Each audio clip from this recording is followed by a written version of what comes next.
Dan kami sudah terhubung melalui sambungan telepon dengan Pelaksana Tugas Dirjen Farmasi dan Alat Kesehatan Kemenkes, Arianti Anaya, dan Pengurus Harian YLKI, ini ada Pak Sudaryatmo, ini melalui sambungan Zoom. Halo, selamat malam Bu Ade dan Pak Sudaryatmo. Ya, selamat malam. Ya, halo Bu Ade, apakah sudah bisa jelas mendengar suara saya? Kok susah banget ya, ini saya tumben. Baik, sambil menunggu koneksi dari Bu Ade, saya mau ke Pak Sudaryatmo dulu. Pak Sudaryatmo? Ya. Pak Sudaryatmo, ini ada antigen murah, apakah sesuai dengan harapan YLKI? Karena harapan YLKI kan kemarin antigen tuh harganya harus maksimal 50.000 begitu. Ya, terima kasih. Jadi memang dari hasil monitoring yang dilakukan YLKI itu ada perbedaan harga tes antigen yang ada di masyarakat ya. Perbedaan harga itu memang menimbulkan pertanyaan, apakah harga ini juga menjamin dari standar mutu dari antigen itu satu sendiri. Yang kedua juga apakah dengan harga yang terlalu tinggi itu artinya ada praktek excessive margin atau margin yang berlebihan kan gitu. Di sini juga menurut saya memang diawasi, dikontrol. Sebenarnya harga ideal untuk harga yang fair untuk tes antigen itu berapa sih? Kan komponennya kan dari sisi alatnya sendiri, kemudian dari sisi tenaga pelayanan kesehatan, yang ketiga kan dari marginnya kan gitu loh. Nah, ini juga harus ditelusuri. Perbedaan ring harga yang terlalu lebar ini sebenarnya apakah bisa dipastikan bahwa yang murah itu memang akurasinya masih bisa dipertanggungjawabkan. Artinya yang murah itu bukan produk substandar yang diperjualbelikan di pasar begitu. Tapi sejauh ini YLKI pernah menemukan atau mendapatkan laporan nggak, Pak, soal soal tes antigen yang mungkin dirasa tidak akurat begitu? Ya memang ini tadi ya Pak, justru pertanyaan masyarakat adalah dengan harga yang bervariasi khususnya yang murah itu apakah bisa dijamin bahwa tingkat akurasinya itu bisa dipertanggungjawabkan, satu itu. Yang kedua, apakah itu proses pengambilan sampel dan pemeriksaan itu dilakukan oleh tenaga yang profesional yang bersertifikat sehingga itu akan mempengaruhi hasil dari rapid tes antigen gitu. Baik, akurasi kemudian range harga yang benar-benar jomplang ya. Ada yang murah sekali, ada yang dirasa mahal. Saya ke Dr. Ade. Dr. Ade, ini ada pertanyaan dari YLKI dan juga tentunya masyarakat yang melihat fakta bahwa ada harga yang murah sekali, dianggapnya di bawah 100.000, dan ada yang di atas 200.000. Sejauh ini bagaimana pengawasan dari Kementerian Kesehatan kepada klinik-klinik yang menjajakan jasa swab antigen? Ya. Tentunya Kementerian Kesehatan akan meminta supaya seluruh antigen yang digunakan ini harus sudah terdaftar di Kementerian Kesehatan. Antigen ini adalah kan alat kesehatan, ya. Jadi kalau sesuai dengan peraturan perundang-undangan, semua antigen yang beredar harus memiliki izin edar. Tuh. Jadi kalau kita bicara tergantung ya, kalau memang sekarang semakin banyak tersedia antigen yang ada di pasaran, pastinya mereka juga akan melakukan penurunan harga daripada pada saat barang itu masih langka. Dokter Ade, apa saja sih dokter aturan-aturan dalam menentukan atau untuk menerbitkan izin edar dari antigen kit ini? Karena kan tahun 2020 tepatnya bulan Desember, Kemenkes menerbitkan nomor izin edar untuk produk antigen kit, ada Abbott, GenBody, ada Indek dan SD Biosensor. Ya. Untuk mendapatkan suatu izin edar, maka perusahaan itu tentunya harus merupakan perusahaan yang terdaftar ya di Kementerian Kesehatan. Artinya penyalur yang sudah terdaftar di Kementerian Kesehatan. Kemudian juga kita akan melakukan pengujian terhadap sensitivitas dan stabilitas dari produk tersebut gitu. Sehingga nantinya pada waktu dilakukan pemeriksaan tentu akan memberikan hasil sesuai atau dengan keakuratan yang tinggi. Dokter, kemarin tim litbang kami juga menelusuri bahwa seperti Abbott, kemudian GenBody Index dan SD Biosensor ini punya keakuratan 88-89%. Bagaimana dengan merek lain? Apakah Kemenkes sudah mengeluarkan izin bagi merek lain, Ibu? Terutama yang harganya saat ini di bawah Rp100.000. Saat ini sudah cukup banyak ya produk antigen yang ada di peredaran ya. Saat ini artinya sudah lebih dari 90 produk yang masuk baik import maupun yang di dalam negeri. Awalnya memang cuma baru 4 ya, kalau 4 kan jadinya dengan kebutuhan yang tinggi biasanya harga juga jadi tinggi. Dengan jumlah semakin banyak produk yang didaftarkan dan sudah mendapat izin edar, tentunya kita akan bisa banyak memilih rapid test di luar dengan harga yang bersaing gitu. Nah, ketika tadi saya sudah sampaikan, ketika akan mendapatkan izin edar, maka kita akan melihat sensitivitasnya. Standar sensitivitas itu harus minimal di atas 80% dan spesifikasinya 97%. Undang-Undang Kesehatan itu sudah mengharuskan, Undang-Undang Kesehatan nomor 36, bahwa alat kesehatan yang digunakan itu harus terjamin keamanan, mutu, dan manfaatnya. Nah, ini dibuktikan dengan dikeluarkannya izin edar. Saya ke Pak Sudaratmo, ini Pak ternyata mereknya ada banyak, ada puluhan yang sudah diberikan izin edar. Ya. Kalau dari YLKI sendiri melihat ini bagaimana? Ini karena kebutuhannya banyak loh, karena yang sekarang ingin dites juga banyak, yang punya kemampuan dan juga kemauan untuk tes juga banyak ini. Ya, dari hasil akurasi rapid test itu akan ditentukan oleh dua. Yang pertama tadi, peralatan rapid testnya itu sudah dapat izin edar dari Kemenkes. Problemnya masyarakat, konsumen itu tidak punya akses informasi terhadap alat rapid test yang dipakai, kadang-kadang itu satu itu. Kemudian yang kedua terkait dengan pelaksanaan ambilan sampel, itu juga harus dipastikan bahwa tenaga kesehatan tersebut terlatih atau kalau perlu bersertifikat. Nah, ini yang di lapangan itu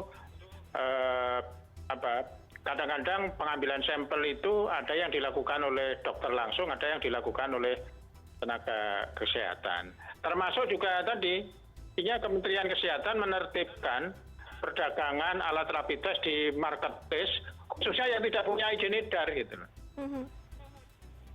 Dokter Ade, ini selain kitnya, antigen kitnya, tapi juga SDM-nya yang mengambil spesimen. Mengingat ini kan antigen tes ini, swab antigen ini sudah menjadi alat diagnostik final kasus COVID-19 di tanah air. Artinya diharapkan dengan sensitivitas yang baik dan pengambilan spesimen yang baik, ini bisa menghasilkan hasil yang akurat. Bagaimana dengan SDM yang mengambil spesimen? Adakah syarat-syarat tertentu yang kemudian dilampirkan atau yang diinginkan oleh Kemenkes bila klinik-klinik ini menjual jasanya? Ya, untuk melakukan layanan antigen, maka itu harus dilakukan oleh tenaga yang sudah terlatih, Mbak. Sudah mendapat pelatihan untuk melakukan tracing. Karena betul tadi disampaikan bahwa kalau yang melakukannya tidak memiliki kemampuan, nah saja terjadi kesalahan. Tuh. Dalam hal ini Kementerian Kesehatan tentu melakukan pelatihan terhadap tenaga kesehatan yang akan melakukan tes PCR atau tes antigen swab ya, yang dilakukan di klinik-klinik. Karena klinik-klinik itu kan juga semua yang itu terdaftar di Kementerian Kesehatan, tercatat hasil tracing itu juga kan akan tercatat di Kementerian Kesehatan. Kalau memang layanan kesehatannya itu di vaskes yang terdaftar. seperti itu. Artinya Kemenkes juga memegang peran penting dalam menentukan ketika orang berbisnis, dalam hal ini adalah membuka klinik mengetes spesimen. Artinya Kemenkes mengawasi banyak orang yang ingin membuka klinik swab antigen maupun PCR buat Dokter Ade. Iya, karena kalau hasilnya ini tidak diakui, misalnya memakai pesawat, kemudian kan vaskes yang tidak terdaftar di Kementerian Kesehatan, hasilnya kan tidak bisa tervalidasi, contohnya. Kalau tadi dari YLKI ini membicarakan soal atau mempertanyakan soal sensitivitas dari antigen kit, bagaimana dengan di Kemenkes? Apakah ada laporan dari masyarakat yang kemudian datang ke klinik swasta begitu yang melaporkan bahwa ada false negatif ketika antigen tes di tempat-tempat tertentu, Dokter Ade? Sejauh ini belum ada ya, tetapi kita sendiri secara aktif Kementerian Kesehatan melakukan pengawasan di lapangan untuk meyakinkan bahwa antigen-antigen yang digunakan di vaskes-vaskes ini sudah sesuai dengan persyaratan yang ada, seperti itu. Nah, kalau memang ternyata antigennya, hasil antigen dia reaktif, sering dilakukan kembali konfirmasi dengan PCR. Dokter Ade, misalnya saya sebagai masyarakat yang awam begitu ingin pergi ke klinik swab antigen maupun saya mau PCR ya, apakah ada nomor registrasi klinik tertentu atau apa hal yang bisa membuat saya percaya atau alat identifikasi apa sehingga saya percaya bahwa saya diambil spesimen dan saya dites di sana? Apakah ada yang spesifik, Ibu? Nanti dokternya kan akan memberikan surat, Pak. Ya, suratnya ini kan yang kalau di klinik yang tidak terdaftar kan dilakukan oleh dokter, kemudian tidak tercatat, otomatis itu menjadi tidak resmi ya, karena kan kita susah ya melihat ini kliniknya resmi atau tidak, seperti itu. Artinya belum bisa diketahui ya Ibu kalau misalnya kita asal saja memilih gitu, jangan-jangan memang belum terdaftar begitu? Semua yang klinik-klinik yang melakukan tes itu sudah terdaftar di Kementerian Kesehatan. Kita kan memperbanyak ya klinik-klinik, karena sebenarnya gini, kita kan berharap sebenarnya kalau testing dan tracing ini diperbanyak. Kalau bisa ketika ada temuan positif, satu positif, maka 10 orang itu dilakukan tracing minimal gitu. Idealnya 15 orang. Kalau memang mereka mau melakukan secara mandiri, itu kan akan lebih baik, sehingga kita mendukung sebenarnya sebanyak-banyaknya klinik-klinik ini yang dibuka dengan harga yang terjangkau oleh masyarakat, tetapi tentunya mutu dari si antigennya maupun mutu dari si petugasnya itu memang sesuai dengan standar yang sudah dipersyaratkan oleh Kementerian Kesehatan.